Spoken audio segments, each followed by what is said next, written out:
पंचकुला में बीजेपी की चुनाव समिति की बैठक हुई है, जिसके बाद पार्टी के प्रदेश अध्यक्ष ओपी धनखड़ ने प्रेस कॉन्फ्रेंस की है और बताया है कि बैठक में हर नगर परिषद नगर पालिका की टोली को बुलाया था। संगठन के सभी वरिष्ठ पदाधिकारियों ने इसकी बैठक ली और सबसे जानकारी भी ली गई है। कई नामों की छटनी भी हो गई है और 75% तक काम पूरा हो चुका है। 2 जून या फिर 3 जून तक उम्मीदवारों के नाम का ऐलान कर दिया जाएगा। वहीं नगर पालिकाओं में सिंबल पर चुनाव लड़ने पर ओपी धनखड़ ने कहा है कि इसका फैसला पार्टी ने जिला इकाइयों पर छोड़ा है। बीजेपी जेजेपी गठबंधन पर बोलते हुए ओपी धनखड़ ने कहा कि विधानसभा में दोनों पार्टियों का गठबंधन है। विचार जरूर आया था कि जेजेपी के साथ मिलकर चुनाव लड़ा जाए, लेकिन समीकरण बदल गए और इसीलिए अकेले मैदान में उतरने का फैसला किया। वहीं कांग्रेस पर बोलते हुए ओपी धनखड़ ने कहा है कि कांग्रेस की भूमिका ऐसी है कि एक उंगली दूसरे पर उठाते और तीसरे की उनकी तरफ जाती है। राज्यसभा चुनाव के मद्देनजर कांग्रेस विधायकों को नजरबंद करने पर धनखड़ ने कहा है कि बीजेपी के विधायकों को घुमाने की जरूरत नहीं है।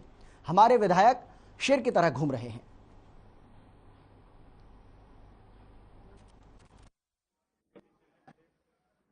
नाम आए हैं, कुछ स्थानों से 3 नाम आए हैं। एक तरह से छटनी हो गई है कि भाई पहले उनके पास 7-7, 8-8, 10-10 नाम भी लड़ने वालों के थे, लेकिन आज की बैठक में एक तरह से प्रायोरिटी वाइज उन्होंने अपने नाम सौंपे हैं कि पहली प्रायोरिटी हमारी ये है, दूसरी ये है, तीसरी ये है।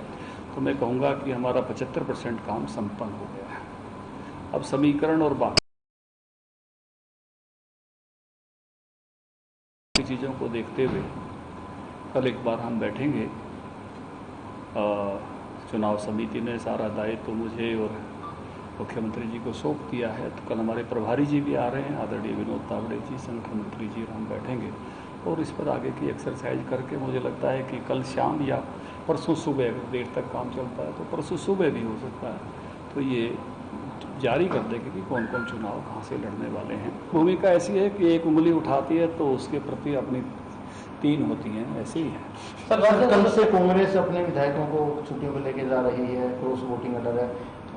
आप लोगों को कोई डर नहीं कि आप लोगों को बुलाने में लेके जाने की कुछ ऐसा? नहीं, हम तो इस जंगल में जैसे वो शेर घूमता है, ऐसे बीजेपी के सब विधायक घूम रहे हैं आराम से। हमारे पवार साहब विजयी होंगे और 9 वोट हमारे पास सरप्लस हमारे 2 सरप्लस भी वोट है। बीजेपी का कोई जो है सब बहुत जबरदस्त है, जो जिनको डर है वो जा रहे हैं।